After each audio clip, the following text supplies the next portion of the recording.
Otani aksini Alloh taolo qiz bolaga berar ekan. Bizlar o'g'il bola deymiz nasl tarqatuvchi, yo'q, qiz bola. Har kuni 12 ta farishta yerga tushib qiz bor xonadonga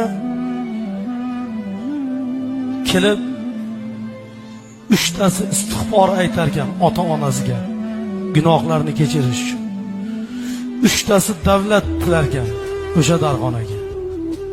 3 tasi jannat. 3 tasi ofiyat. Bundan ortiq baxt bormi? O'g'il bola deymiz. Bu yil hayotimda boshqa yillarga qaraganda ko'proq voqealar sodir bo'ldi. Hammasi shunchaki kichik va ahamiyatsiz bir bo'lakdek tuyulishi mumkin, ammo u butun hayotimni tubdan o'zgartirib yubordi. O'zgardim, ulg'aydim. Topganlarim tajriba, sabr va o'zimga bo'lgan ishonch. Yo'qotganlarim esa menga endi kerak bo'lmaganlar ekanligini angladim.